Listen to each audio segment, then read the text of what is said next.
Siguiente, por favor. Es importante que estén muy atentos a las diapositivas o bueno, a la explicación que van a dar mis compañeras. A lo largo va a haber leves pistas sobre, más que todo, imágenes que deben recordar. Ahora, empezando con la disuria, sabemos que la disuria va a ser el dolor, el ardor, el escozor o la molestia que una persona va a sentir al momento de orinar. Es importante dejar en claro que la disuria no va a ser una enfermedad en sí misma, sino va a ser un síntoma. Esta va a ser una forma en la que el cuerpo va a decir que algo no está funcionando bien en el tracto urinario. Si bien puede ser desde una molestia leve que el paciente apenas nota hasta un dolor intenso que la persona prefiere pues no orinar para no sufrir. Esto es peligroso porque puede generar una infección ascendente. Siguiente, por favor.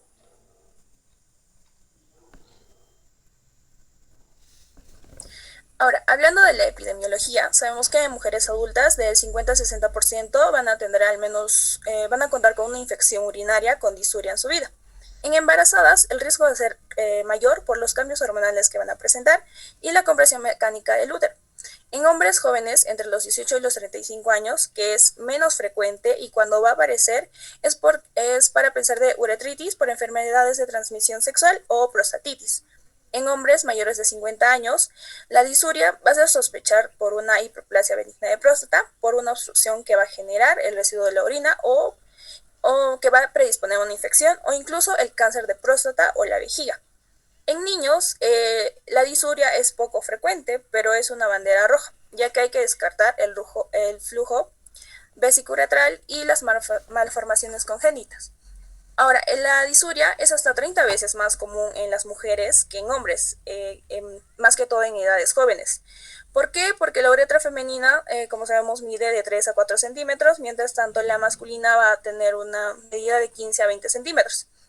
Es común en mujeres porque sabemos que la uretra está cerca del ano y la vagina, lo que va a facilitar la llegada de las bacterias. Siguiente, por favor.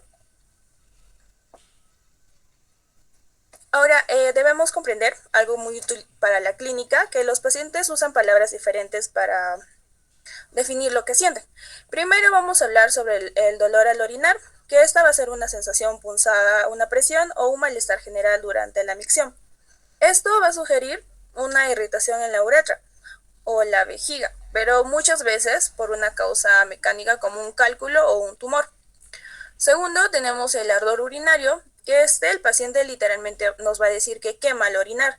Esto es típico de una inflamación aguda, es donde la orina normalmente es ácida y cuando el epitelio, en este caso el urotelio, está dañado, esa acidez va a irritar las terminaciones nerviosas, haciendo que el ardor sea clásico en una cistitis y en una uretritis. Ahora, como tercero, vamos a tener las molestias suprapúbicas. Esto, más que todo, es un dolor o una presión en la parte baja del abdomen. Este va a estar por encima del pubis y puede doler todo el tiempo o empeorar al orinar. Y va a ser muy común, igual en la cistitis intersticial o en la vejiga hiperactiva. El siguiente.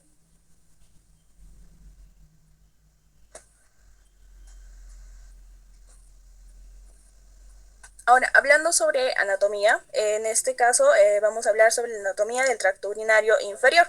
Sabemos que la vejiga es una estructura muscular deformable que se va a encargar sobre el almacenamiento y la expulsión de orina.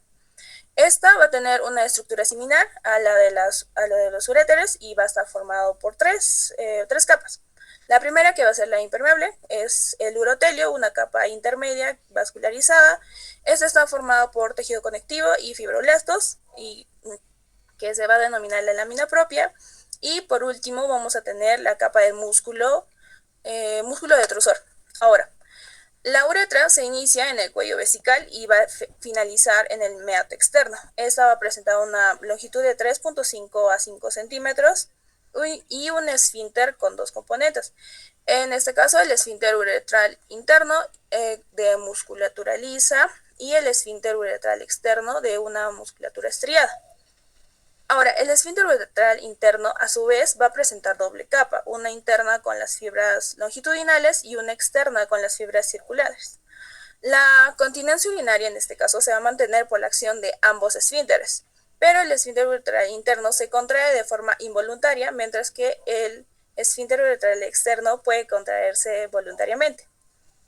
Ahora, Para hablar más profundo, vamos a hablar sobre la neurofisiología.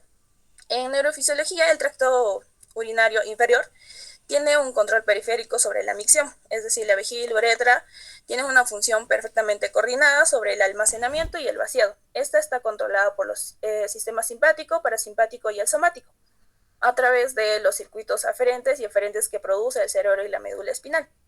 Ahora, el sistema simpático va a tener su núcleo, que es en la médula dorsolumbar, a nivel de la T10 y la L2. Este nervio es el hipogastrio y que va a estimular al músculo lisouretral y va a inhibir al músculo detrusor, actuando sobre los receptores alfa-1 adrenérgicos a nivel uretral y del cuello vesical y el beta-3 adrenérgicos a nivel vesical. Ahora, su neurotransmisor va a ser la noradrenalina. En el sistema parasimpático vamos a tener que su núcleo va a ser la médula sacra, a nivel de la S2 a la S4. Esta va a actuar sobre el nervio pélvico, cuya función va a ser la contracción del músculo detrusor. Este va a actuar sobre los receptores muscarínicos M2 y M3, que van a ser activados por la acetilcolina. El sistema parasimpático también va a actuar sobre los receptores purinérgicos, es decir, que se van a activar por el trisfosfatoadenosina y van a relajar el músculo lisouretral, que están mediados por el óxido nítrico. Ahora, el sistema somático también va a estar a nivel de la S2 y S4 como el parasimpático, pero en una ubicación diferente, y se va a denominar el núcleo de Onuf. Este nervio, su nervio va a ser el pudendo, va a estimular las contracciones del esfínter uretral externo mediante la acetilcolina, activando los receptores nicotínicos. Ahora, estos nervios van a transmitir información sensorial desde el tracto urinario inferior a la médula espinal. La vía aferente va a monitorizar el volumen vesical durante el llenado y la amplitud de las contracciones de la vejiga.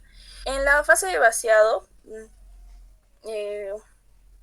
las fibras más importantes que vamos a tener dentro del control de la micción van a ser las fibras A delta y las fibras C. Las fibras A delta son mielinizadas, son mecanosensitivas y van a transmitir la sensación de plenitud vesical. Pero, sin embargo, las fibras C son muy abundantes y estas no están mielinizadas. Van a directamente contactan con el urotelio y responden a los irritantes químicos y a la distensión del dicho urotelio. Siguiente, por favor. Ahora vamos a tener sobre el control de la micción. En este caso vamos a tener las dos fases, la fase de llenado y la fase de vaciado. Durante la fase de llenado también se va a activar el sistema somático a través del nervio pudendo, que está estimulado mediante la acetilcolina por los receptores nicotínicos. Esto facilitando la contracción y los músculos del suelo pélvico. Ahora, durante la fase de vaciado, el primer paso va a ser en la micción, la relajación del esfínter uretral externo. En adultos con una función normal, tiene una conciencia que la vejiga está llena y aparece el reflejo de guardia, es decir, el aumento del tono del esfínter uretral externo y los músculos del suelo pélvico, que se van a intensificar hasta que la micción voluntaria es posible y la vejiga se contrae por orden voluntario. Durante la fase de vaciado, los sistemas simpático y somático se van a encargar, están inhibidos, es decir, se van a activar el parasimpático a través del nervio pélvico, que van a activar los receptores muscarínicos vesicales del M2 y el M3, produciendo la contracción del detrusor, mediada por la acetilcolina, que también se va a relajar el músculo lisouretral por la inhibición del simpático. Al siguiente, por favor. Ahora, hablando del flujo urinario, vamos a tener que el volumen va a ser de 1 a 2 litros, con una frecuencia de 2 a 3 horas y una velocidad de flujo de 15 a 25 mililitros por segundo. Ahora, hablando de su clasificación, lo vamos a clasificar desde puntos importantes. Primero tenemos la disuria inicial, que duele al empezar al orinar. Esto indica que el problema está en la uretra. Las causas más típicas van a ser la uretritis, el herpes genital o la estenosis uretral. Segundo, tenemos la disuria terminal. Esto va a ser el dolor al final de la micción. Esto va a indicar que el problema está en el trígono vesical o en el cuello de la vejiga. Lo que causa más común es la cistitis aguda, pero también puede ser por un cálculo o un tumor. Después tenemos la disuria total.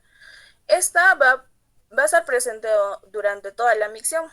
Esto indica que el daño difuso va a ser un daño difuso de toda la mucosa, desde la vejiga hasta la uretra. Ocurre más que todo en infecciones muy graves por quimioterapias o radioterapias. Siguiente, por favor.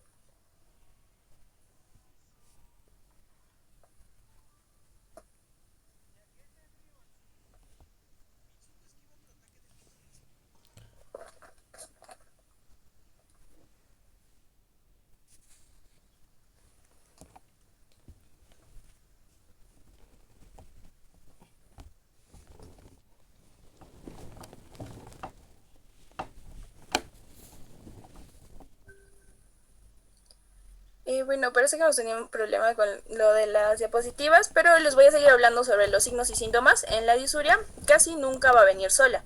De hecho, si un paciente tiene disuria por algún otro síntoma, va a ser raro. Lo más frecuente es que este sea acompañado de otros signos y síntomas que pues puedan ayudar a localizar el problema o entender la causa.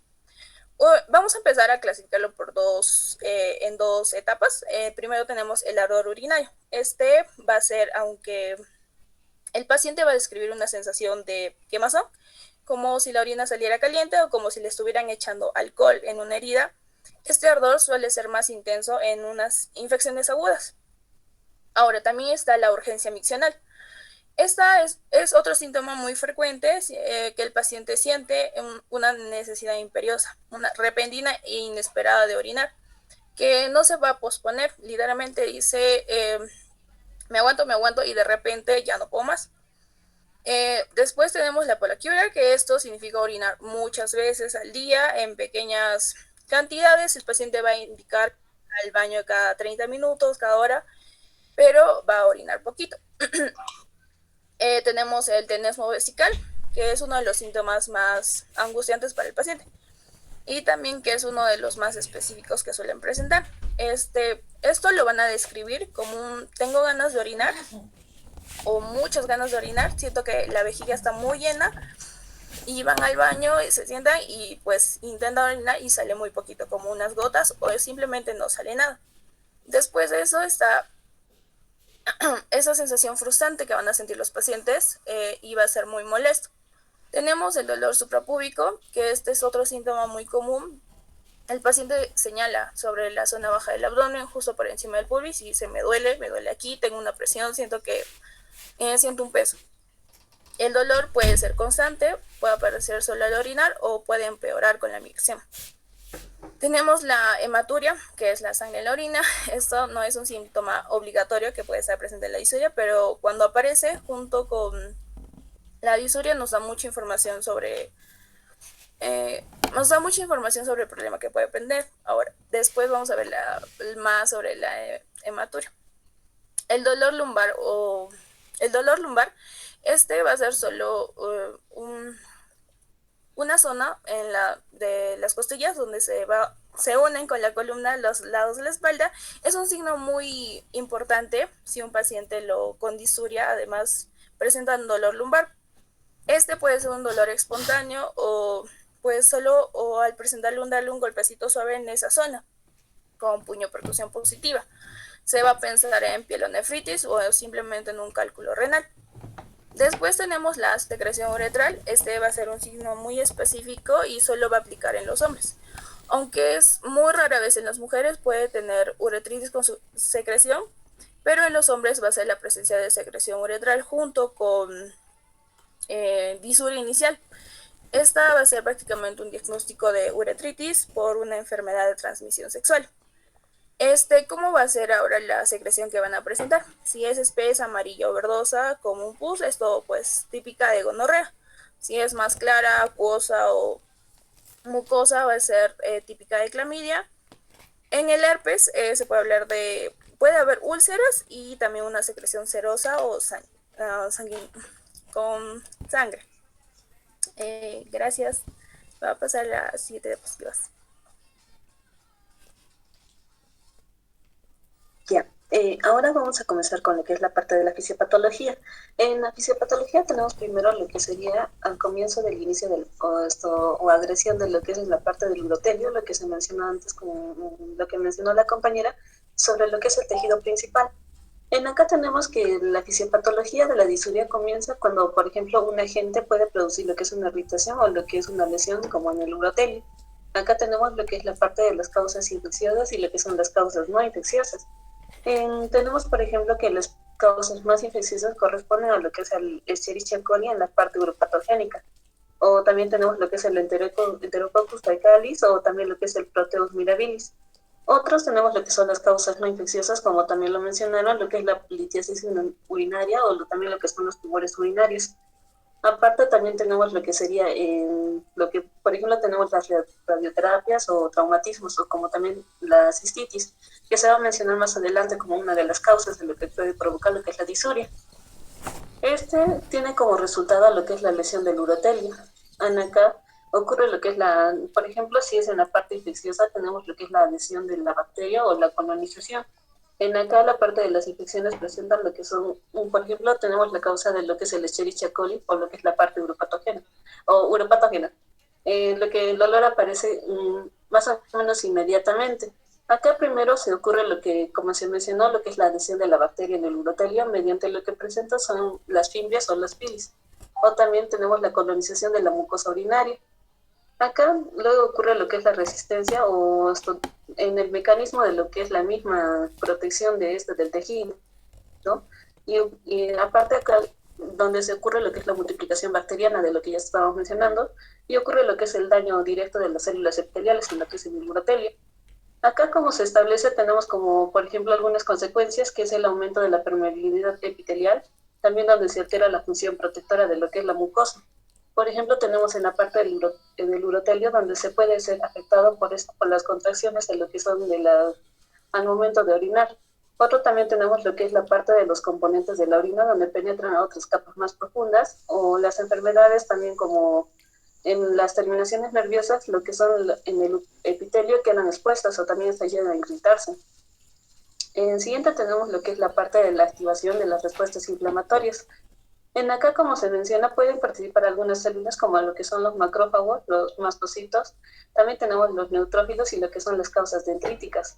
En acá, ya que las células llegan a reconocer lo que es el daño tisular, se liberan como mediadores, lo que son los mediadores inflamatorios, que desencadenan lo que son la parte de los cambios vasculares y la parte de los cambios nerviosos, ya que este puede provocar lo que es la irritación o una molestia al momento de orinar. En acá, ya que tenemos la liberación de los mediadores inflamatorios, tenemos, por ejemplo, lo que es la parte de la histamina, que es liberada por lo que son los mastocitos como unas células. Acá provoca lo que es la parte de la vasodilatación local y el incremento de la permeabilidad capilar, donde puede provocar lo que es un mayor flujo sanguíneo o salida de líquido hasta lo que es en la parte afectando la sensibilidad de lo que son los nociceptores, o también disminuye lo que es el umbral del olor. Otro, se libera también lo que es la bradicinina, que es uno de los mediadores que son más importantes en lo que es el dolor inflamatorio, ya que provoca lo que es la vasodilatación y el aumento de la vascularidad, el aumento de la permeabilidad vascular. Otro, tenemos lo que son las citocinas inflamatorias, que son principalmente lo que es la interleucina 1 y la interleucina 9. Y también lo que es el factor de necrosis tumoral alfa, donde estos afectan en la parte de la inflamación, ya que este amplifica y también reduce lo que son los leucocitos. Siguiente diapositiva. Después, en acá tenemos, como se mencionaba, un desarrollo de lo que podría ser del edema o también una parte del edema por inflamación. En la combinación, ya que son por los vasodilatadores que son liberados por lo que es, acá ocurre la extravasación de los líquidos plasmáticos, como también la formación de lo que es el edema y la congestión vascular. Acá se aumenta de lo que es la presión intersticial y se disminuye lo que es la parte de la función de los tejidos, donde también se aumenta lo que es la sensibilidad local, como por ejemplo para el olor.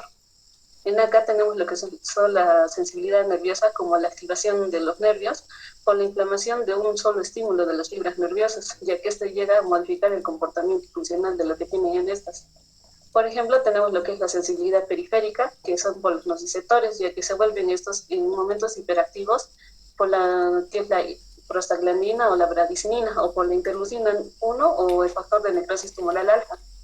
En acá se provoca lo que son los pequeños estímulos que son normalmente producidos y van en aumento como una cadena, donde llegan a generar lo que es una sensación de mayor ardor o lo que es una quemazón, como se mencionó, y donde los pacientes llegan a presentar lo que es lo que esto podría decir una irritación o un dolor más fuerte. En acá se pasa lo que es a la parte de la irritación o en las partes de las terminaciones nerviosas. Por ejemplo, lo que estábamos mencionando, tenemos lo que es el urotelio. En acá se afecta lo que son las fibras, las fibras A y las fibras C, donde estas liberan lo que son una respuesta de inflamación o distensión, como también la parte de la lesión celular. Acá liberándose lo que también son las sustancias químicas inflamatorias. Estos provocan lo que es la transmisión del estímulo doloroso por los impulsos nociceptivos, como por ejemplo en los nervios pélvicos o en el plexo hipogástrico, donde alcanzan la parte de lo que es la médula ósea, en la parte del segmento S2 al S4, en la parte del tálamo y la corteza cerebral. En acá la corteza cerebral responde con lo que es un ardor, un quemazón o lo que es el dolor al orinar. Acá donde ya se menciona la parte de la micción, que es en la aparición del dolor o al momento de miccionar y la aparición del dolor, se ocurre por lo que es la contracción del músculo detrusor. Acá este músculo se contrae y aumenta lo que es la presión intravesical y donde la mucosa se llega a inflamar porque está siendo comprimida. Y acá es donde funciona que la orina pasa por lo que es la mucosa lesionada, provocando lo que es un roce mecánico, donde se estimula, como por ejemplo ya he mencionado, los nociceptores sensibilizados y incrementa lo que es una descarga nerviosa para una mayor sensibilidad de esto. Acá donde ya menciona es el ardor al orinar, o donde el paciente menciona lo que tiene un ardor. Otro se puede mencionar con lo que son las relaciones de los síntomas urinarios. Como ya lo estaba mencionando mi compañera antes, tenemos también lo que es, los síntomas acompañados como la poliuria o la urgencia mencional. También lo que es el tenebo vesical o lo que es la nicturia. En lo que más se presenta en estos casos se podría decir que es la nicturia. Siguiente diapositiva. Bien, en acá tenemos lo que se divide en la parte de las causas. Tenemos primero las causas infecciosas, que son las más comunes, más frecuentes de la disuria. Por ejemplo, tenemos lo que en acá su mecanismo más fácil comprendido sería el que se provoca una infección. Este llega a dar lo que es la inflamación y comienza lo que es un edema. Acá produce lo que es la irritación nerviosa y un dolor o un ardor al momento de orinar. En acá un ejemplo más conocido tenemos la infección del tracto urinario o conocido como el litus, ya que es una invasión o una multiplicación de los microorganismos en cualquier parte del sistema urinario. Su agente principal podría ser lo que es el Escherichia coli, ya que es responsable en el 80 o 90% de infecciones urinarias más comunes. En otros también puede producir que la disuria es la bacteria asciende por lo que es la uretra y se adhiere a lo que es el urotelio y se colonizan lo que son en la mucosa y llega a multiplicarse. Y acá produce lo que es la lesión de las células epiteliales, activando lo que es una respuesta inflamatoria, donde ya se menciona lo que aparece el edema o una irritación nerviosa. En acá ya se podría provocar lo que es la disturia, acompañado de otras manifestaciones como por ejemplo lo que era la poliuria o la urgencia urinaria, o también puede ser un dolor suprapúbico. Otro tenemos lo que es la parte de la cistitis, ya que esta es una inflamación de la vejiga urinaria y está involucrado con lo que tiene que ver con el sistema urinario. Generalmente es una consecuencia de lo que también es una bacteria, una infección bacteriana de la parte ascendente. Como también una causa más frecuente, se da en lo que son las mujeres jóvenes.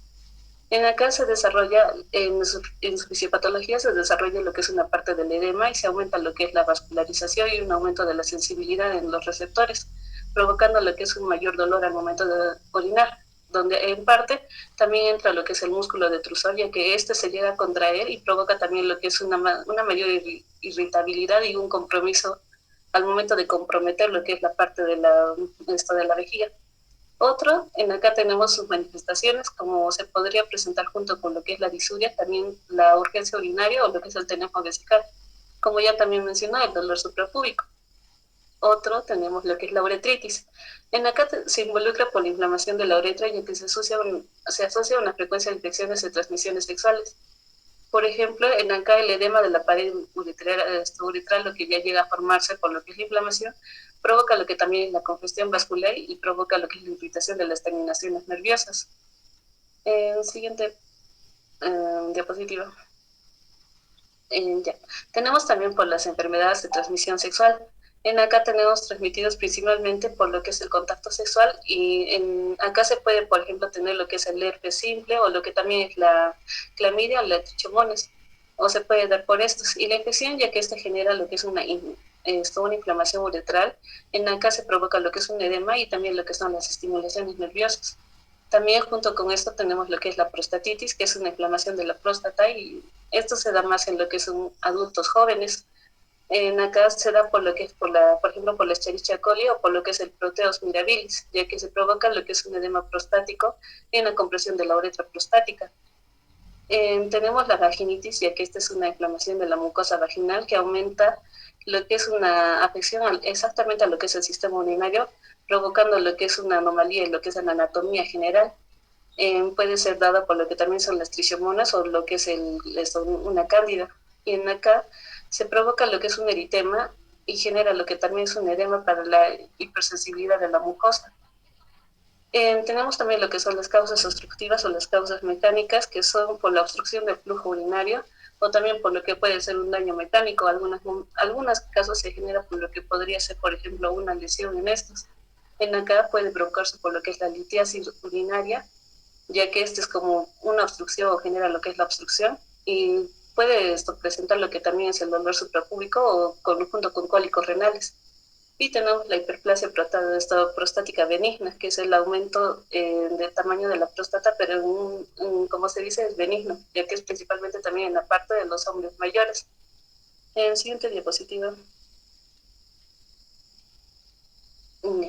Tenemos lo que son las causas inflamatorias no infecciosas. Estas son las que le siguen en segunda causa más común a lo que son de las infecciosas. Y esto solo se da por la parte de la inflamación del tracto urinario, ya que no puede haber la presencia de microorganismos. En acá tenemos, por ejemplo, lo que es la cistitis intersticial, que es una inflamación crónica, donde se activan acá sí se activan lo que son los nociceptores como una reacción inflamatoria y mayor sensibilidad. Y otro también tenemos lo que son las causas traumáticas, por ejemplo, como se puede mencionar por los golpes o unos procedimientos médicos mal hechos, o también tenemos lo que son las causas químicas o las causas farmacológicas. En acá, por ejemplo, tenemos las químicas porque podría ser por jabones perfumados o, por ejemplo, por lo que son una mala higiene, o también tenemos por lo que son los medicamentos, que es por ejemplo, la ciclofosfamida o la ifosfamida, que son estos fármacos que producen lo que es un metabolismo tóxico al momento de eliminar la orina. En la siguiente diapositiva. Tenemos lo que son las causas neoplásicas, como por ejemplo los tumores vesicales o los tumores prostáticos. Tenemos también lo que es la parte de las causas por radiación, porque por procedimientos médicos, donde los pacientes a veces son sensibles por lo que son las radioterapias pélvicas. Otro también tenemos lo que también es la cistitis rádica, donde acá por lo que esto se provoca por un daño en el ADN celular, provocando lo que es una inflamación crónica. O también tenemos lo que son las causas hormonales, ya que este puede ser, por ejemplo, en las mujeres por la atrofia vaginal, por una mayor fragilidad tisular, y también tenemos por lo que son una sensibilidad vaginal en estos. En el siguiente diapositiva. Ya, tenemos lo que es en el cuadro de diferencias entre hombres y mujeres. Por ejemplo, en las mujeres tenemos lo que serían las diferencias de la disuria, ya que es más frecuente, y en los hombres es una disuria menos frecuente. Por ejemplo, tenemos lo que predomina en lo que son las infecciones urinarias y en la parte de la cistitis en lo que son las mujeres, y también en los varones acá se predomina por lo que son las enfermedades prostáticas, o también puede estar involucrado con el traumatismo. Otro también tenemos por lo que en la parte en el cuadro del costado dice el laudo esto, que es por la uretra más corta, ya que este llega a ser como en las infecciones son más recurrentes, como por ejemplo los varones no llegan a tener como lo que serían las infecciones recurrentes, y el otro sería por lo que es un cambio hormonal, por ejemplo, que afecta más en las mujeres que en los hombres. Y como su mecanismo principal tenemos lo que es en las mujeres por lo que es la infección del urotelio, mientras que en los hombres podría ser por lo que es una obstrucción urinaria o también podría ser por lo que es un traumatismo. Gracias.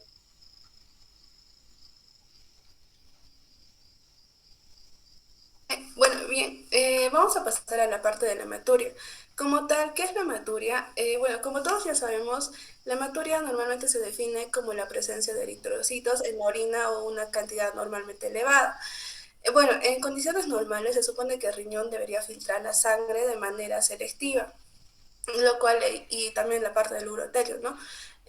Lo cual esto va a actuar como una barrera y no deberían permitir el paso de ningún eritrocito ni en la parte de la orina. Bueno, también debemos indicar que según Port nos indica de que la hematuria lo considera como en dos partes, una que sería microscópica y la otra parte macroscópica. Tenemos la parte microscópica, lo cual esta es mayormente o cuando hay más de tres eritrocitos en el campo, ¿no? Normalmente. Y pues la hematuria macroscópica es cuando normalmente ya se puede observar, o sea, ya podemos ver la parte de la orina si está de un color rojizo o de una parte parduzca. Bueno, en la parte de la fisiología normal vamos a tener que normalmente esta parte está constituida de qué? De una barrera como tal. Esta barrera está constituida por tres capas fundamentales, los cuales estas nos van a ayudar bueno, nos van a ayudar a permitir lo que sea el filtrado como tal, ¿no? En esto tenemos principalmente a la primera capa, que sería la parte del endotelio fenestrado. Normalmente está caracterizado mediante por poros, que estos van a oscilar normalmente entre los 70 a 100 nanómetros, lo cual esto no es obstante que esta capa reside de que normalmente está compuesto por la parte, bueno, se va a encontrar en la parte del glucocálix endotelial, lo cual esta va a ser una red más densa o la más gruesa como tal, porque está constituido de proteoglicanos, como también los glicosaminoglucanos, lo cual esto va a recubrir la parte de la superficie luminal. Esta capa también va a actuar en que nos va a ayudar en repeler la parte electrostáticamente en las proteínas plasmáticas. Esta principalmente está la albumina. Bueno, consecutivamente vamos a tener a la siguiente capa, que sería la membrana basal glomerular. Esta normalmente no se va a constituir o va a estar detrás de la parte de la primera capa. Esta se va a componer por una red o tridimensional normalmente, porque esta está compuesta por un colágeno de tipo 4, al igual que también está por lamininas, y etcétera, ¿no? Esta red normalmente va a formar poros de aproximadamente de 4 a 6 nanómetros, lo cual se va a restringir el paso de las macromoléculas, basándose más que todo por el radio que se encuentra, ¿no?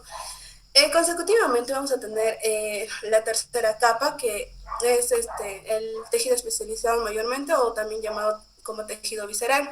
Este normalmente también es otra parte conocida como el podocito.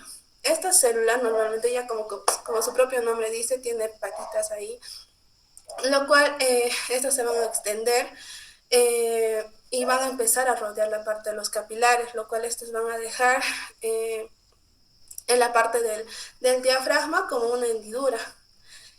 Como tal, esta ya es la final, la cual esta ya es más selectiva, lo cual esta va a regular normalmente la parte de las proteínas de transmembrana, como por ejemplo, que tenemos la lanefrina. También van a formar un enrejado como tal en la parte molecular. Y finalmente pasamos a la parte de la clasificación de la hematuria. ¿Pueden pasar a la siguiente diapositiva, por favor? Bueno, acá tenemos la clasificación como tal. En este caso, ¿cómo podemos ver o cómo esto nos va, cómo se va a clasificar?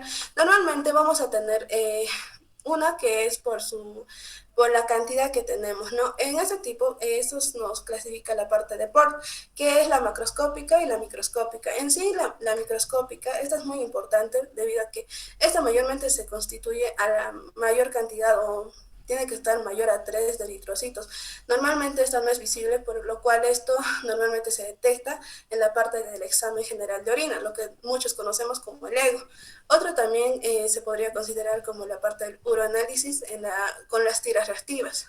Otro también tenemos según la parte de su origen. Esta parte ya es mayormente anatómica, debido a que una va a ser una glomerular alta, que sería la renal alta, la otra que va a ser baja. Consecutivamente, su mecanismo va a ser debido al daño de la membrana basal glomerular. Esto ya va a tener paso ya de los eritrocitos, es decir, que ya no va a haber una filtración como tal. Esto, ¿cómo podemos caracterizar? Normalmente uno va a presentar eritrocitos, uno que va a ser dismórficos, perdón, ya que por la misma red que van a pasar, algunos se van a poder romper, ¿no? Otros que tenemos el mismo color también que nos va a diferenciar, que ya en muchos casos se les denomina como color de Coca-Cola o también parduzcas. En sí también esto se va a deber a que uno que va a tener proteínas sueltas, al igual que también no va a presentar coágulos. En la parte no glomerular vamos a tener la parte de la renal baja, como otros lo conocen, que esto mayormente se va a dar una rotura vascular o va a ser parte de una inflamación en lo que es en las vías urinarias bajas. Eso normalmente se caracteriza debido a tener eritrocitos de morfología normal. En este caso ya no va a ser como tal rejillas pasando a la parte de los eritrocitos, sino que va a ser directamente un paso normal, ¿no? Donde esta ya va a tener un color rojo más brillante, en muchos casos puede haber coágulos, también, en algunos casos puede haber presencia de proteínas también. Como tercera clasificación tenemos cómo va a ser el momento de orinar. Tenemos en tres tipos, bueno, en tres etapas. Uno que va a ser la inicial, la terminal y por último la total, que ya esa es como tal ya la final, ¿no? De todo. Al momento de la inicial vamos a tener uno que solo, bueno, la persona al momento de ir al baño y miccionar como tal, al inicio no va a tener, bueno, al inicio va a haber la presencia de un color rojizo, parduzco, o bueno, como lo vean, ¿no? Y consecutivamente esta se va a empezar a aclarar. Y normalmente esto puede ser un origen probable, como lo puede decir el libro de Port, nos indica que puede ser por la presencia de un daño en la parte ureteral o bueno, en la uretra anterior, perdón. No tenemos en la terminal. Esta normalmente es ya sale el color, bueno, la sangre, ¿no? Se podría decir, de color parduzca o más que todo como de color a Coca-Cola, más que todo al final, al inicio como que orinan de color claro y al final como que ya se va oscureciendo. Esta ya normalmente nos da un signo de que puede haber un daño en la parte del cuello, de la uretra se podría decir, o en la parte vesical, o en la uretra posterior también podría decir, ¿no? O en sí también podría ser en la parte del trígono vesical. Consecutivamente ya tenemos la total, que esta ya inicialmente también termina, ya se va a tornar de color rojiza, ¿no? O también de color parduzca. Esto mayormente ya son problemas en la parte de la vejiga, en la parte de los uréteres, o incluso también puede estar el daño en la parte de los riñones. Y como un dato clave debemos tener de que esos diagnósticos normalmente pueden ser más que todo macroscópicos, debido a que el mismo paciente puede verlo e incluso también el mismo paciente puede llegar a describirlo. Es por eso que muchas veces debemos preguntar al paciente si, digamos, ya ha llegado a orinar, al final, al inicio, si ha sido en todo el momento, y etcétera, ¿no? Siguiente, por favor. Bueno, pasamos a las causas de la hematuria como tal. Estas van a ser muchas, pero esta va a depender del lugar más que todo. Por ejemplo, tenemos la parte renal, que es la glomerular, la parte no glomerular como tal, también tenemos la parte del uréter y la vejiga.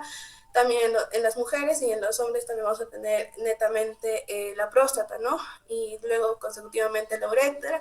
Y en la parte sistémica, ya que son mayormente ya por los temas farmacológicos. Esto principalmente vamos a agarrar tres causas principalmente, que una es la glomerulonefritis como tal. Esta normalmente se va a originar en un proceso inflamatorio, debido a que por la presencia simplemente, o bueno, por la mayormente eso se va a dar por los inmunocomplejos. Esto debido a que se va a lesionar esa parte, lo cual clínicamente se va a manifestar a través del síndrome nefrítico, lo cual esto ya lo voy a explicar ya. Este también está caracterizado por una triada que es de la hematuria, lo cual está considerado por la parte del edema y la parte de la hipertensión arterial. Obvio que también va a entrar la parte de la hematuria, el color pardo más que todo, o de color de Coca-Cola. Bueno, pasamos al otro, que está la tuberculosis renal. Esta más que todo se le conoce como la gran simuladora, debido a que va a tener un curso indicioso. Esta se va a producir por una diseminación hematogénea, lo cual de bacilo de Koch vamos a tener, esta va a generar, va a empezar a producir granulomas en las partes corticales que vamos a tener. Esto va a ser un signo muy importante porque vamos a tener piura en la parte de la orina, como también va a ser un poco ácida. En la parte de piuria podemos decir que esta va a ser presencia de colores, bueno, manchas o gotas de color blanco debido a la presencia de los glóbulos blancos, también esta ya que es un poco más fuerte ya. Bueno, este hallazgo nos va a detectar o ayudar a sospechar de que va a haber una presencia de una infección microbacteriana, lo cual esta ya va a ser por el mismo bacilo de Koch. Consecutivamente vamos a tener al ITU como tal. Esta ya es una parte no común, o sea, no siempre va a causar hematuria, pero en algunos casos sí, debido a la parte que va a haber un daño netamente en la parte glomerular. Esta va a producir una inflamación mayormente en la mucosa vesical, que va a generar fragilidad en la parte capilar, y va a haber extravasación, donde esta va a producir o va a empezar a secretar sangre. Y ya, como tal, a la siguiente, por favor. Siguiente diapositiva. La siguiente. Okay. Bueno, al final ya tenemos la parte de las manifestaciones clínicas, lo cual esto es muy importante. Bueno, en este caso, esta tablita es muy importante ya que nos ayuda a detectar mayormente la orientación diagnóstica. Bueno, en la hematuria normalmente vamos a presentar, la parte si tiene colores blanquecinas, o si va a ser netamente de color rojo, va a ser de color rosado, si va a tener alguna secreción más extra, lo cual eso nos va a ayudar a detectar. Como tal ya tenemos esta descripción, no sé si lo pueden leer en algunos.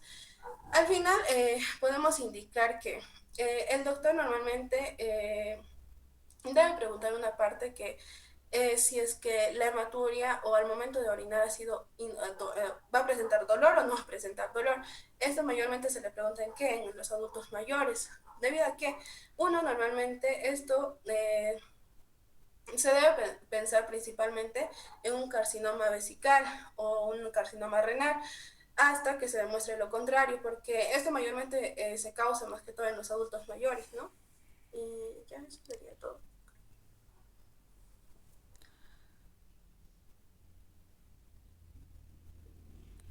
Bueno, continuando con lo que es la fisiopatología de la hematuria como tal, vamos a tener dos tipos, que uno va a ser la hematuria glomerular y el otro va a ser hematuria no glomerular. Comenzando con lo que es la hematuria glomerular, bueno, primeramente debemos ver que la hematuria ocurre cuando los eritrocitos pasan a la circulación, de la circulación sanguínea a lo que sería la orina, debido a la ruptura de lo que hay de las barreras de filtración o alguna lesión del tracto urinario. Ahora, ¿qué es la hematuria glomerular como tal?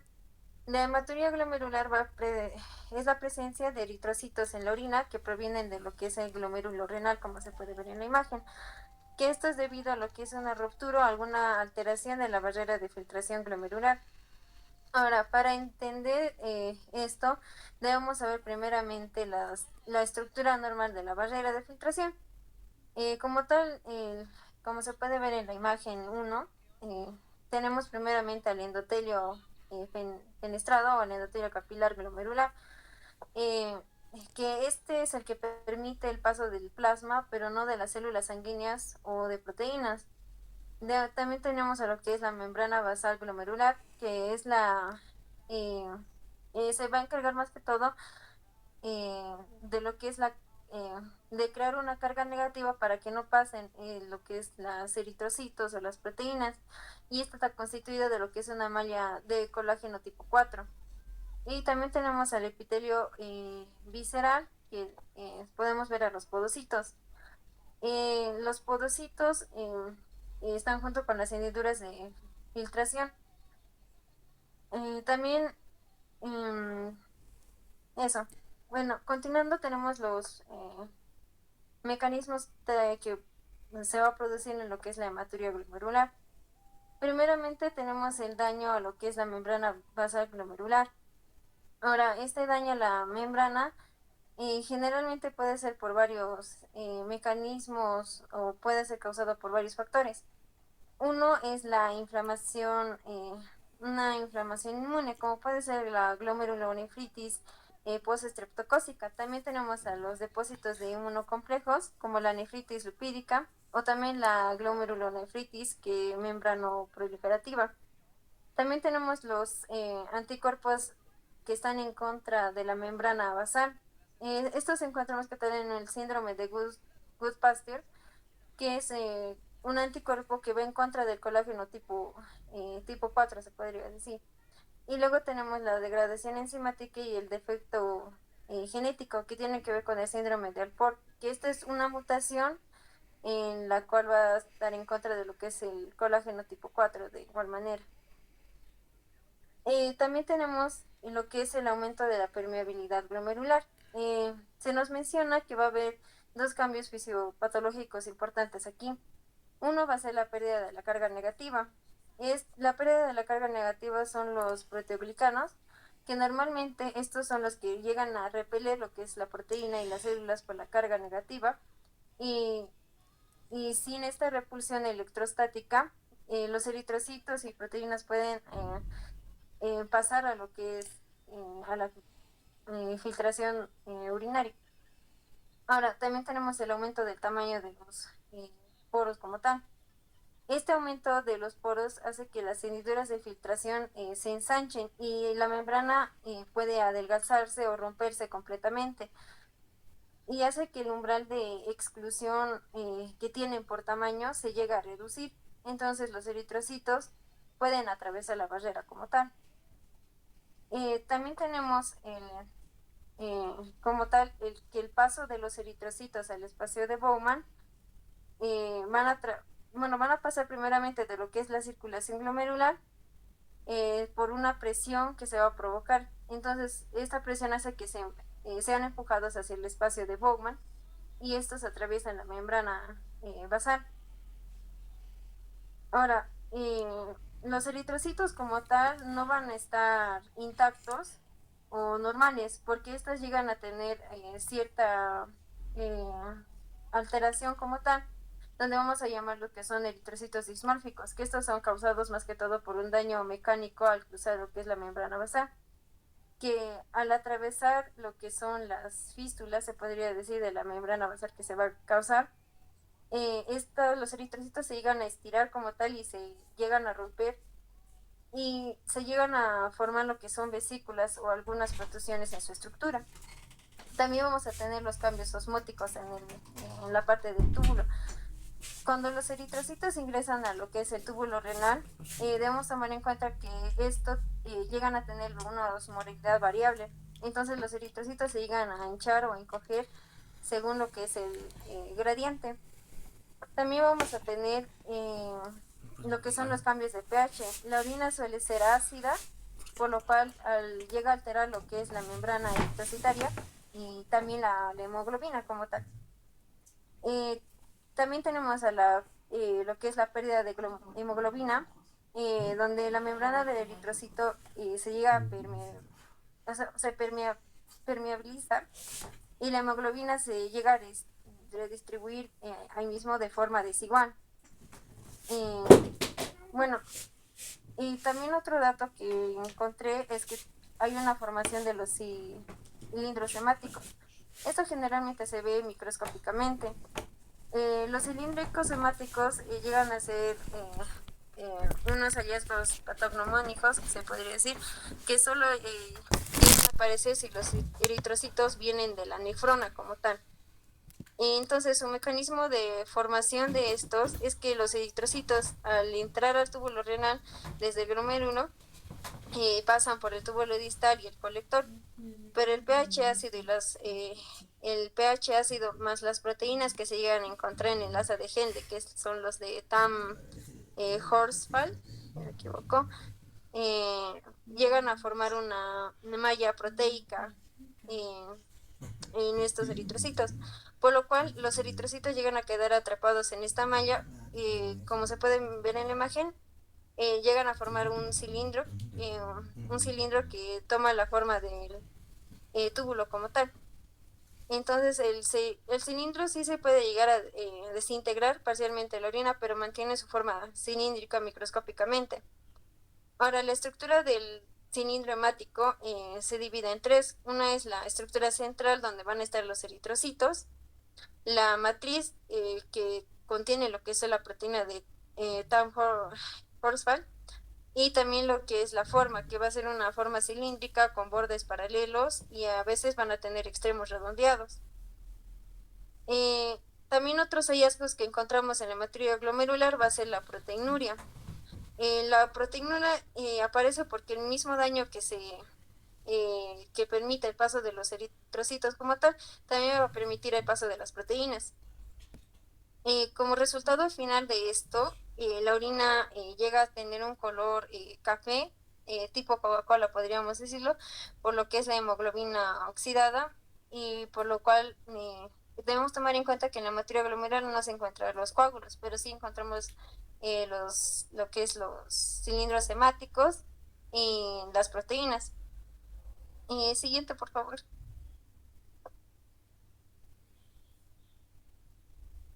Ah, bueno, vamos a tener lo que son enfermedades asociadas a la hematuria glomerular. Primero tenemos al síndrome nefrítico, donde, explicando un poco lo que es su fisiopatología, vamos a tener que en el síndrome nefrítico va a haber una inflamación glomerular y donde se causa la infiltración de neutrófilos, macrófagos y linfocitos, además de eh, que es la liberación de enzimas. Y esto da a los depósitos de inmunocomplejos que llegan a activar lo que son el sistema de complementos.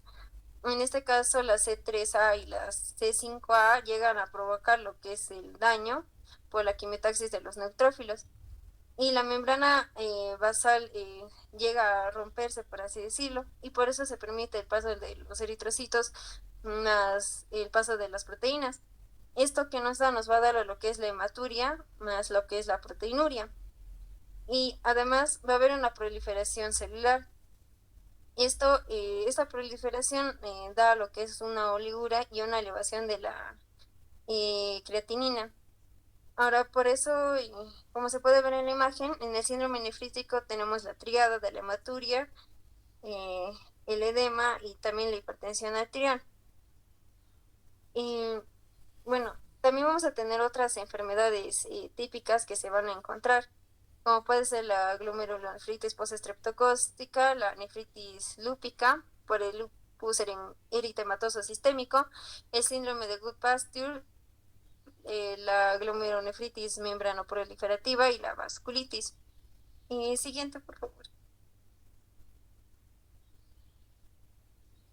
Bueno, en la hematuria no glomerular va a ser más que todo la presencia de los eritrocitos en la orina, pero que previenen del tracto urinario. Esto que nos quiere decir más que todo que vienen de las estructuras, como puede ser la pelvis renal, los uréteres, la vejiga o la uretra. Y estos ya no vienen del glomérulo. Hay que diferenciar de lo que es la hematuria glomerular, ya que aquí la barrera de filtración no está eh, alterada, por lo cual aquí en la hematuria no glomerular la barrera de filtración está intacta y el sangrado sí o sí ocurre por una lesión directa de los vasos sanguíneos de las mucosas urinarias. Ahora, la sangre pasa en la orina en cualquier punto del tracto urinario, se podría decir, desde la pelvis renal hasta la uretra, pero siempre hay que tomar en cuenta que por encima del esfínter estriado de la uretra, o bueno, sí, por encima, si es por debajo de esta, se llama lo que es la uretrorragia, y a esto ya no le consideramos una hematuria. Ahora, bueno, sí, vamos a tener, continuando con la fisiopatología como tal, es la ruptura como tal, o bueno, lo que va a ser la lesión de los vasos urinarios, que es lo principal, que va a ser la ruptura de los capilares y de las vénulas de la mucosa urinaria. Ahora sí hay mecanismos de lesión vascular, bueno, primero tenemos lo que es el trauma mecánico directo. Generalmente esto puede ser por los cálculos, los catéteres o instrumentos médicos que llegan a raspar la mucosa y llegan a romper los vasos superficiales. También tenemos la invasión tumoral. Los tumores cuando crecen llegan a provocar lo que es una neovascularización que llega a ser esta frágil. Y esto puede llegar a provocar lo que es una ruptura espontánea de los vasos. Luego también tenemos lo que es la inflamación. Hay inflamación aguda y crónica. Y esta inflamación llega a lo que es a provocar un aumento de la permeabilidad vascular más lo que es la fragilidad capilar. También tenemos las ulceraciones de la mucosa. Y debemos tomar en cuenta que la mucosa cuando bueno, se erosiona, exponen los vasos subyacentes y este llega a provocar el sangrado directo. También otro que encontramos, aunque no está aquí escrito, es el aumento de la presión hidrostática, que este va a ser por la obstrucción de cálculos tumor como tal. Bueno, esto hace que la ruptura provoque una ruptura vascular. Cuando el vaso como tal se rompe, ocurre lo que es el sangrado activo. Debemos tomar en cuenta que aquí va a haber, en la ruptura hay 3 tipos de sangrado. Vamos a tener el arterial, el venoso y el capilar. En el arterial es un poco más grave, ya que esta va a causar una presión más alta y hace que el sangrado sea más rápido y de un rojo brillante y con mucho volumen, mientras que el venoso va a ser de presión baja, de un sangrado lento o más oscuro de menor volumen. Y en el capilar llega a ser el intermedio y este es más intermitente. Debemos tomar en cuenta que en la hematuria no glomerular el sangrado es rápido y directo a diferencia del glomerular, donde debemos ver que los eritrocitos no sufren ningún daño y están eumorfos. ¿Qué nos quiere decir esto? Que están de forma normal. Bueno, siguiente diapositiva.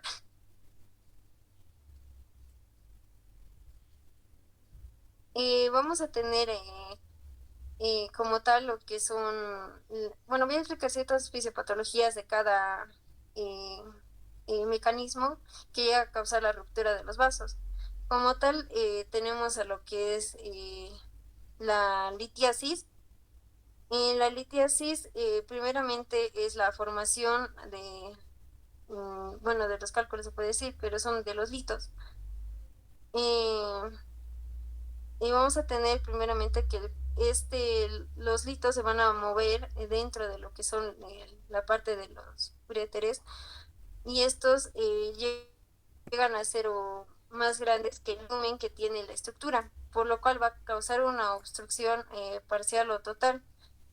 Y estos hacen que aumente la presión y genera lo que es el espasmo del uréter, por lo cual este lito va a causar que raspe la mucosa y va a haber una lesión mecánica directa y hace que haya una ruptura de los capilares y esto causa el sangrado activo, por lo cual podemos encontrar los eritrocitos en la orina.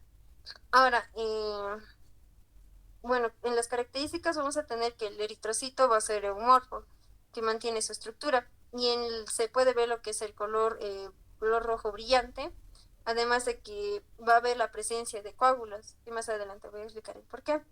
También vamos a tener el dolor, el paciente va a presentar lo que es un cólico renal. La proteinuria llega a ser ausente en este caso y está asociado más que todo a un dolor cólico con náuseas, vómitos y hematuria. Ahora, con las infecciones del tracto urinario, la infección llega a ser la causa más común de lo que es la hematuria no glomerular. Fisiopatológicamente, esto primero comienza con lo que es el agente externo, en este caso una bacteria.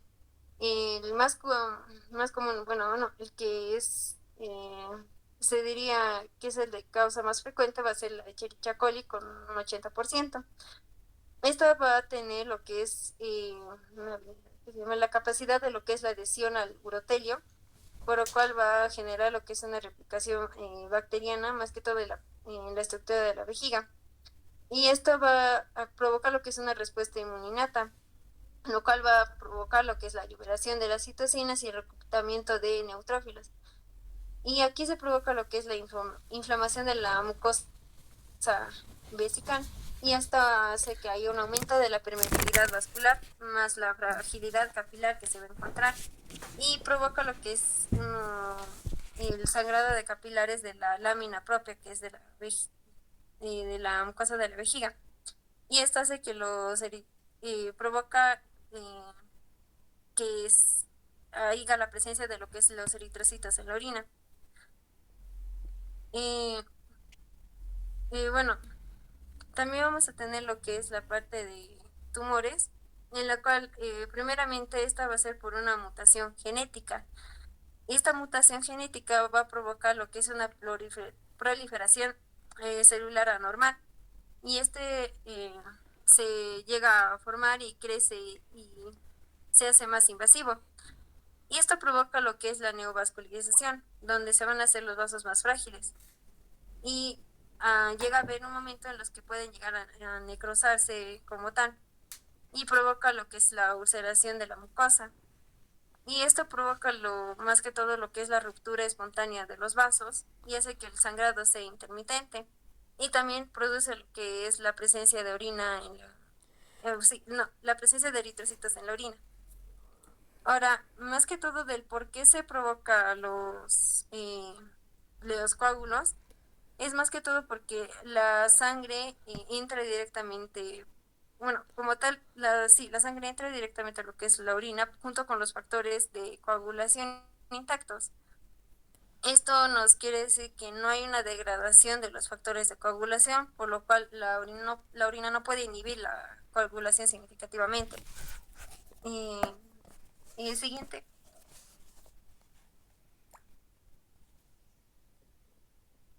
Y bueno, aquí hay las diferencias importantes que vamos a tener entre cada hematuria como tal, donde vamos a tener glomerular y la no glomerular.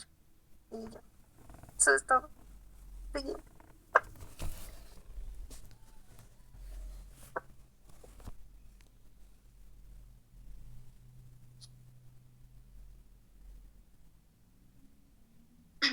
Bueno, continuando con la exposición, ahora vamos a hablar sobre el diagnóstico tanto de la disuria y hematuria.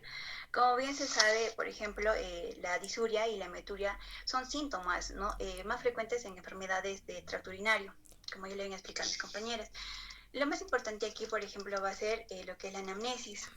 Hacer un buen correcto de la anamnesis, ¿no? Porque de alguna otra manera nos va a ayudar a identificar la patología o la enfermedad, ¿no? Para que nosotros podamos iniciar con el tratamiento y el diagnóstico oportuno, ¿no?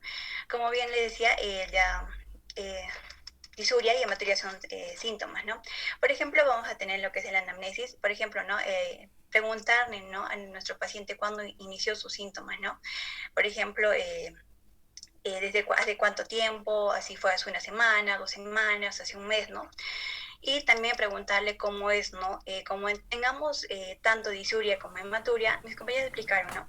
Que, por ejemplo, ambos tenían su clasificación, ya sea al inicio, ¿no? Que el dolor podría ser al inicio de la emisión, o la hematuria podría ser al inicio, ¿no? O también podría ser terminal, o sea, cuando el paciente termine de orinar y ahí tenga lo que es el ardor o el dolor, ¿no? O la presencia de lo que sería la coloración rojiza, ¿no? Que sería la hematuria, o el total en toda la orina, cuando orina todo, ¿no? Es muy importante preguntarle, ¿no? Para nosotros poder identificar. También explicarle sobre el dolor, o si tanto sea lumbar o abdominal, ¿no? Y la frecuencia urinaria, cómo es, ¿no? Como está orinando en chorros o y también las urgencias urinarias. También es muy importante que nosotros le preguntemos al paciente sobre los antecedentes de los cálculos renales, si ya tuvo anteriormente, ¿no? Si tuvo alguna infección urinaria previa, si tuvo enfermedades renales anteriormente, ¿no? Tal vez pudo ser hace meses atrás, ¿no? Es muy importante que nosotros nos basemos preguntando al paciente, ¿no? También el uso de medicamentos, en caso de que algunos pacientes consume bastantes medicamentos, ¿no? Entonces también podría llegar a formarse lo que son los litos. Y también preguntarle su actividad sexual o antecedentes de enfermedades de transmisión sexual, que es muy importante, ¿no? De hecho, esto nos va a ayudar, ya que va a ser el primer paso para que nosotros nos orientemos a un buen diagnóstico. En el examen físico, por ejemplo, también es muy importante los signos vitales, ¿no? Tomarle la presión, la temperatura, ¿no? La frecuencia cardíaca. Porque la presión arterial. Podemos guiarnos mucho porque imagínense que tenga síndrome nefrítico. En este caso, como mi compañero ya le explicaba, ¿no? Ahí van a tener lo que es la triada, ¿no? Hipertensión arterial, lo que sería edema y lo que sería la hematuria, ¿no? Vamos viendo, ¿no? Y lo que es la palpación abdominal, ¿no? En este caso podemos hacer lo que sería la evaluación de la puñopercusión lumbar, ¿no? En este caso, que por ejemplo, si tiene dolor lumbar, nos daría, por ejemplo, una pielonefritis, una litiasis, ¿no? O dolor suprapúbico, también nos diría como una cistitis, ¿no? O sea, nos vamos orientando, ¿no? Es muy importante. Como también le habían mencionado mis compañeras, el examen general de orina, que es el EGO, ¿no? En este caso, que es muy importante. ¿Por qué? Porque nos va a ayudar, por ejemplo, a determinar, ¿no? Que los valores normales, ¿no? Cómo va a estar nuestro paciente. Los leucocitos, si van a estar elevados o no. Nítricos, ¿no? Si va a ser negativo o positivo, ¿no? Eritrocitos, ¿no? Como yo decía, que es mayor, que tiene que ver mayor de 3, ¿no? 3 eritrocitos en lo que podría ser microscópicamente, ¿no? En lo que es hematuria. Para ver también las bacterias y también si hay la presencia de Escherichia coli o algún otro bacteria, ¿no? La proteinuria, que también es muy importante, que tiene que ser, lo normal sería menor a 3.5 gramos de cilistro, si mal no recuerdo, y también ver los cilios urinarios, ¿no? Para nosotros orientarnos. El urocultivo, de hecho, también nos va a ayudar mucho. ¿Para qué? Para poder identificar microscópicamente ¿no? la bacteria, determinar la sensibilidad antibiótica. ¿Por qué? Porque sabemos que cuando nosotros vamos a determinar lo que es el urocultivo, nos va a ayudar también al tratamiento, para que sea factible, ¿no? El tratamiento, digamos que sea resistente, entonces vamos viendo, ¿no? Y las pruebas sanguíneas, en este caso lo que sería el hemograma, ¿no? También podrían ver, ¿no? Si el paciente presenta anemia o no, por el sangrado que está teniendo, ¿no? Dependiendo de la abundancia. Y también la función renal, en este caso que sería muy importante, la creatinina, que esto nos va a ayudar, ¿no? Valorar lo que es la función renal. Si bien se sabe, la creatinina tiene que estar en los valores normales, ¿no? De 0.5 a 1.5 miligramos de cilitros. Mayor a 1.5, bueno, eso varía, depende de los laboratorios también. Puede indicarnos, ¿no? Que hay una alteración renal. También vamos a complementar con lo que son estudios de imágenes, ¿no? Por ejemplo, una ecografía renal o vesical en este caso, ¿no? Para ver si el paciente tiene litiasis, hidronefrosis o tumores o alteraciones anatómicas, ¿no? Puede que el paciente esté teniendo retención urinaria, ¿no? Entonces, de alguna otra manera nos va a ayudar, ¿no? Para ver el vaciado de la vejiga, ¿no? Si es completa o no. Y también vamos a tener lo que es la tomografía computarizada o el TAC. Para nosotros hacer una tomografía computarizada, sí o sí tenemos que basarnos, tenemos que ver lo que es la función renal, en este caso la creatinina. La creatinina no tiene que estar elevada, tiene que estar normal para que se le pueda hacer lo que es la tomografía, ¿no? Es muy importante. Y también de alguna otra manera la tomografía nos va a dar, nos va a especificar el diagnóstico, ¿no? Por ejemplo, para los tumores o traumatismos o cálculos, ¿no? Urinarios, en este caso litos. La cistosepía, si mal no recuerdo, por ejemplo, esta es una es algo que por ejemplo, es un procedimiento urológico mínimamente, no es invasivo. Por ejemplo, esta nos va a ayudar, por ejemplo, se le coloca, ¿no? A la vejiga, bueno, en este caso en las mujeres, por el tracto urinario, se le pone un tubo con una cámara prácticamente para que ingrese a la vejiga, para ver, ¿no? Cómo está, ¿no? En caso de que se sospeche que haya un tumor vesical, ¿no? O sangrado urinario, ¿no? Sin alguna causa, ¿no? Bueno, continuando con el tratamiento. En este caso, como les decía, la disuria es un síntoma. Entonces, Entonces puede haber muchas enfermedades a las cuales está asociado la disuria. Entonces mayormente podemos asociarla con una infección urinaria. En lo que sería en lo farmacológico, por ejemplo, primeramente el tratamiento tenemos que decirle a nuestro paciente que, por ejemplo, consuma bastante agua, ¿no? O sea, que se hidrate, ¿no? Aumentar la ingesta de líquidos, ¿no? Para que de alguna otra manera le ayude. También que mantenga una higiene adecuada, ¿no? Explicarle y también decirle que evite lo que sería el alcohol, la cafeína, ¿no? O bebidas energizantes. En el tratamiento, por ejemplo, farmacológico, por ejemplo, no siempre se basa en todo, ¿no? Sino tenemos que ver a la enfermedad, a la patología que vamos a tratar. Pero los que más se usa sería lo que es el nitrofurantoína, que primeramente esta, por ejemplo, ¿qué va a hacer? Este fármaco va a inhibir lo que es las enzimas de las bacterias y van a alterar, ¿no?, la síntesis de ADN, ¿no?, de las bacterias. Esa va a ser su función. Por ejemplo, esto también vamos a usarlo como primera línea de cistitis no complicada. Por ejemplo, la dosis habitual va a ser de 100 miligramos vía oral cada 12 horas, ¿no? Durante 5 días. Y es muy importante que nosotros a nuestro paciente le digamos que cumpla el tratamiento de 5 días. ¿Por qué? Porque muchas veces de los pacientes no lo cumplen, lo dejan al tercer día. ¿Y qué pasa? Que con esta, por ejemplo, la bacteria se vuelve resistente a este fármaco. Entonces, en otra que vuelva a venir, por ejemplo, de 15 días y vuelva a tener una infección urinaria, le vas a volver a dar ese fármaco y no le va a hacer nada. Entonces, por eso es muy importante explicar al paciente que sí o sí tiene que cumplir en los 5 días, ¿no? Para que no se vuelva resistente. También vamos a tener otro fármaco que es la fosfomicina, que por ejemplo también es única dosis. Por ejemplo, solamente se le da tiene que tomar una vez al día el paciente. Esta, por ejemplo, va a venir de 3 gramos vía oral, única dosis, ¿no? Una vez al día. Esta, por ejemplo, también inhibe lo que es la pared de la bacteria, ¿no? También vamos a tener, por último, lo que es la ciprofloxacino, que, por ejemplo, ciprofloxacino, por ejemplo, va a inhibir lo que es el ADN de la girasa y el topoisomerasa 4 de la bacteria. Entonces, el ciprofloxacino mayormente se da a pacientes que ya, por ejemplo, ya no son resistentes, ¿no? Por ejemplo, ya no hacen efecto a lo que es la fosfomicida, ¿no? O sea, ya no hacen efecto, entonces le da ciprofloxacino, porque es más fuerte. Por eso se le dice que se reserva cuando aumenta la resistencia, ¿no?, bacteriana. Por ejemplo, esta se da de 500 miligramos vía oral cada 12 horas, mayormente se da de 5 a 7 días.